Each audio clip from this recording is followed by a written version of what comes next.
Hi everyone, I'm here with Steve Lawson, director of Wrath of Dracula. I'm very happy that Steve's agreed to be with us today at Eastern Film Japan. So everyone that doesn't know, my name is Jim McDonald, the viewer at Eastern Film Fans. Hi Steve, how are you this morning? Hi, I'm good. Thank you for doing this interview. Excellent. We're going to talk about Wrath of Dracula. This is your latest film that you've written and directed. It's a nice blend of kung fu and the Dracula story. Kung Fu and horror always kind of mixes kind of well.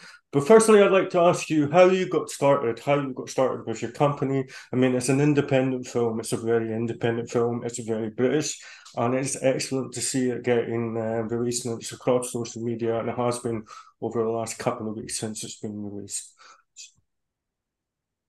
Well, it's getting started is a really long story. That's I was trying to keep it short. I mean, I'm the kind of person I've wanted to make. I've been obsessed with films all my life since I was a little kid.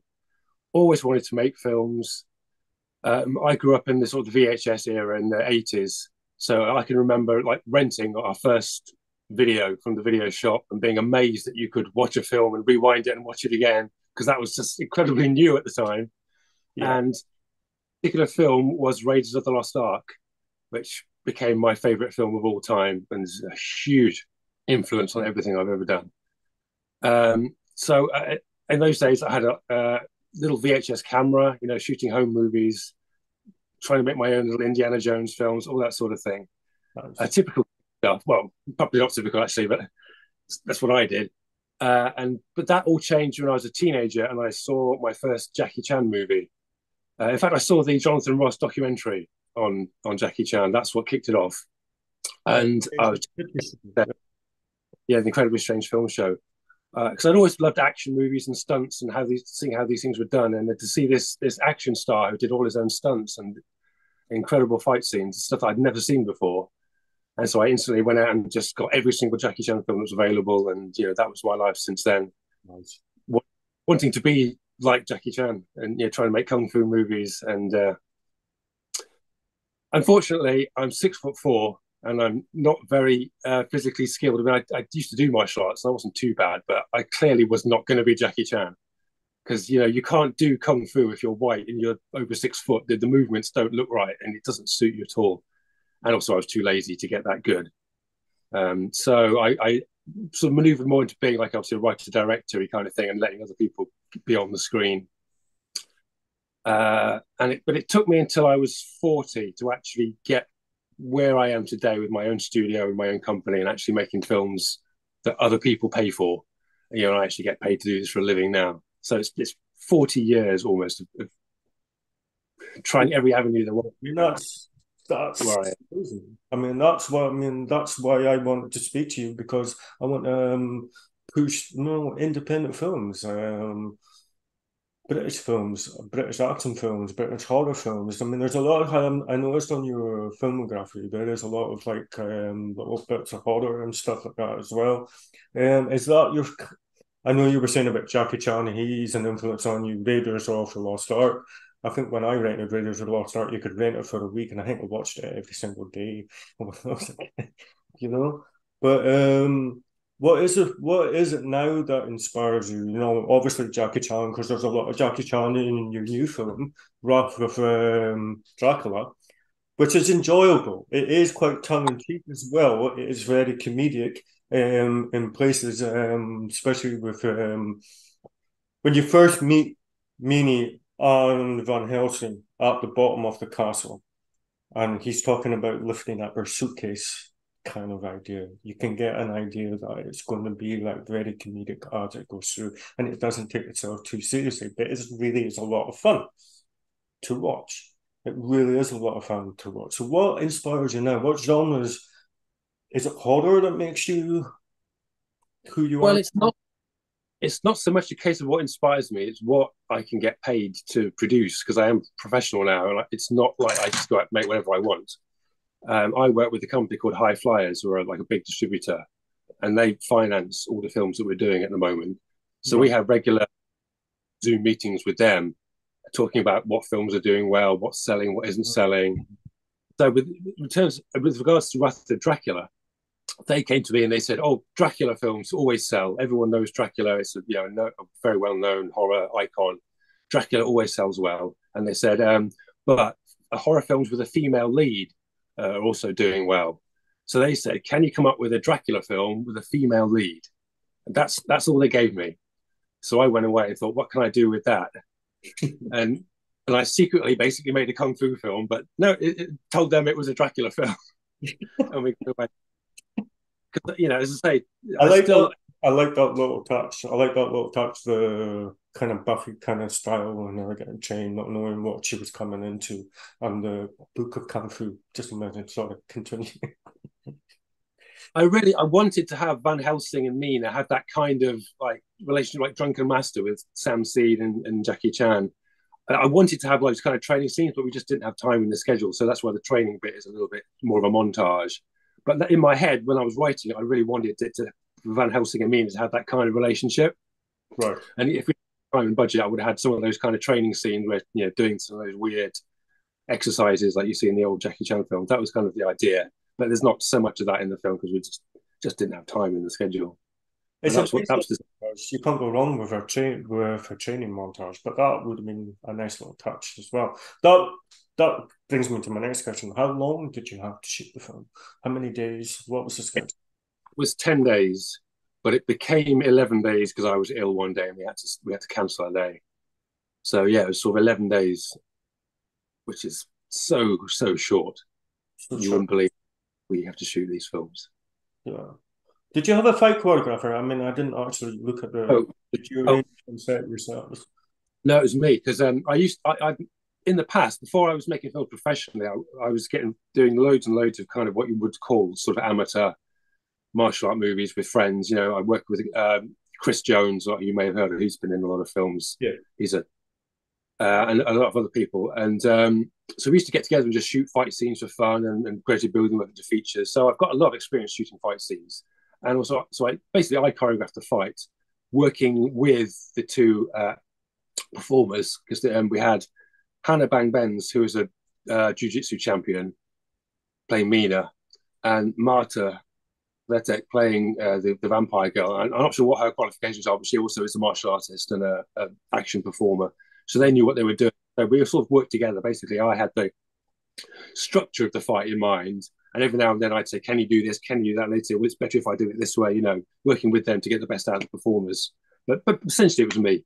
I choreographed the fight because I knew exactly what I wanted. And you can see it's not just a fight, is it? It's a Jackie Chan fight. It is a Jackie Chan fight, and it works well. It does work well, and the cutting between what's happening in that fight and with Van Helsing and what's going Well, on with him. it was cut together with the Van Helsing fight because the problem with doing fight scenes is you shoot all day and tons and tons of stuff, and then when you actually get in the edit suite, put it all together, you think, "Oh, this lasts for 30 seconds. I wanted a 10-minute, epic battle." Yeah. So, but by intercutting it with what Van Helsing's struggle, it kind of pads it out a bit and gives it more length, and you feel like you've seen a big action scene rather than a quick 30-second sort of fight. Right. Where was the film actually shot? I know. I mean, I know it wasn't shot on location in Transylvania, or wherever. There's some stock footage and that adds it out a wee bit. So where did you actually shoot the film? Most of it's shot in my studio. We're actually in my studio, or I am in my studio now. This is our dressing room and sort of costume store.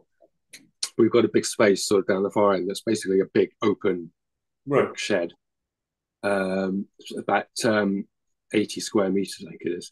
And we build sets in there. And basically, there were two sets for Wrath of Dracula. There was the stone walled, the castle set where the fight, all the action, and then there was the innkeepers, like the inn rooms with the swords on the wall. Yeah. So two sets that we built.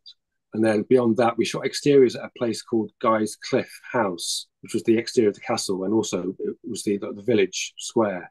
Amazing place, Guy's Cliff. It's this ruined sort of castle in Warwickshire, and it's an amazing place. It looks like a movie backlot from one of the old Universal horror films. It really looks amazing. Hammer feel about it. The foot of the castle, kind of like old Hammer kind of style, and some of the characters as well. Looked very sort of Hammer. You weren't quite sure if they were good or they were bad guys, especially the innkeeper. I thought he was amazing. He had a great face. Great face.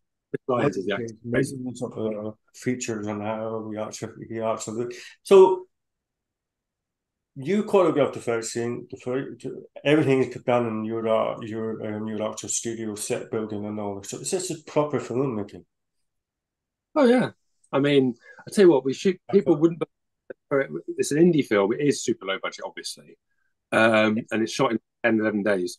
But we come in at 9 o'clock. We shoot a day's work. We finish at 5:30. We have a lunch break. We go home at night. Back, it's a professional, run yeah. business. We do in 1 year. We did 4 features a year, and you can't do that if you're doing crazy shoots in the middle of the night and all that sort of thing, like a lot of indie films are. Mhm. So it's a fairly professional, you know, nicely run shoot most times. I think the lower budgets and the restriction in time sometimes gives you puts more heart into something and puts more imagination into it as well.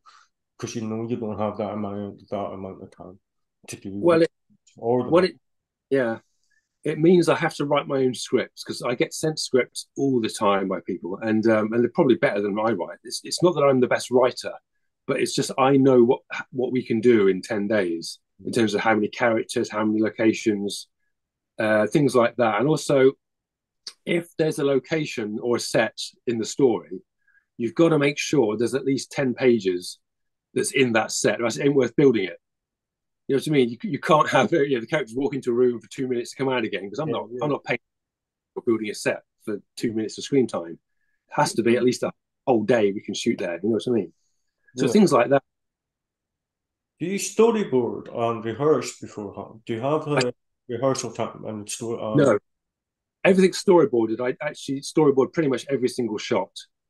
Less so these days because we're kind of more used to what we're doing. I used to literally storyboard everything, even an insert of a hand I would draw a storyboard just to make sure we got it. And these days I'm a little bit more lazy on that because we know what we're doing now. But rehearsal, no, except for the fight scene. We had a day rehearsal for the fight scene because you have to. Mhm. But no, really, the poor actors, they come in at 9 in the morning.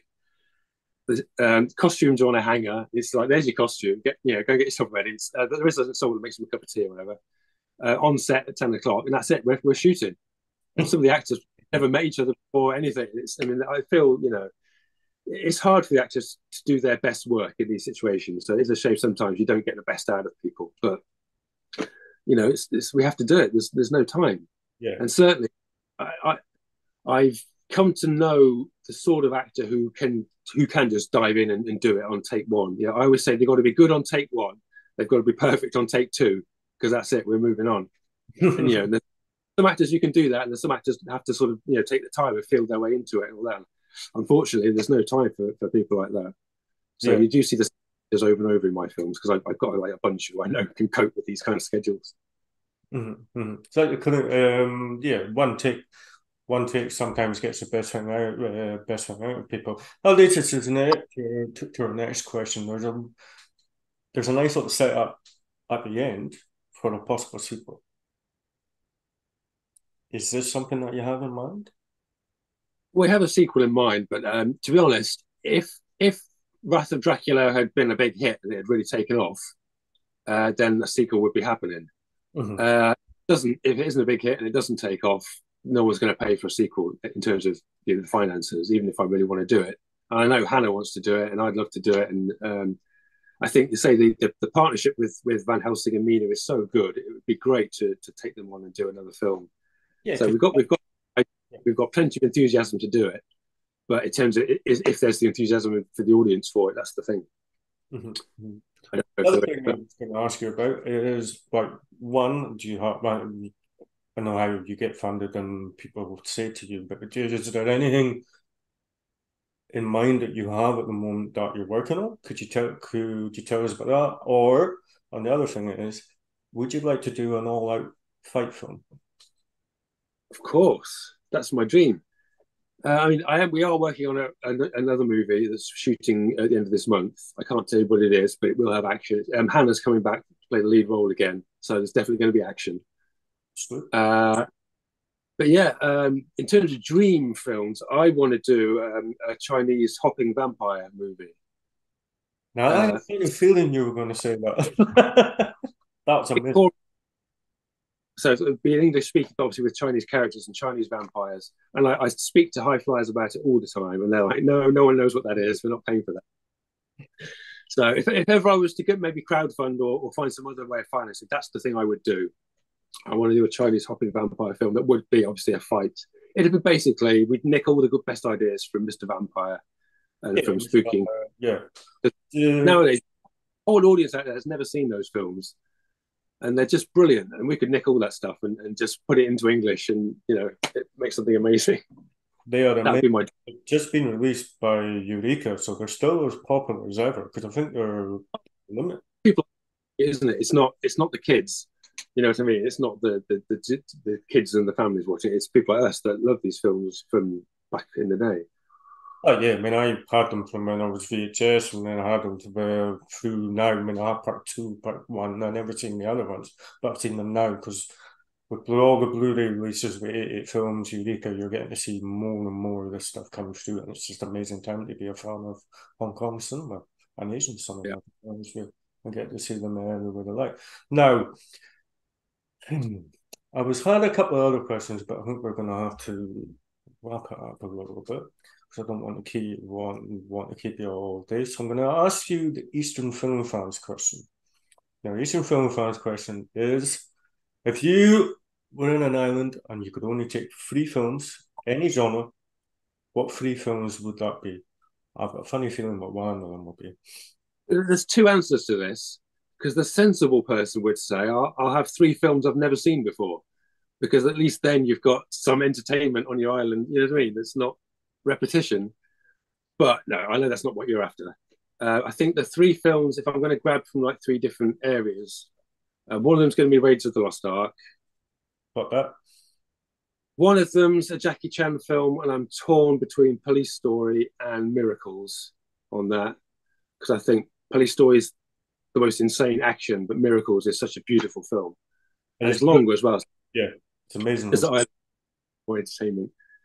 And the third one, something out of left field, is The Outsiders. Francis Ford Coppola's The Outsiders. That's a film I got into when I was a teenager. It's a 80s kind of Brat Pack movie. It's got loads of those actors in: Ralph Macchio, C. Thomas Howell. It's a beautiful film, and it's just a drama, and it's a real. Yeah, Tom Cruise is in it as well. Ralph Macchio.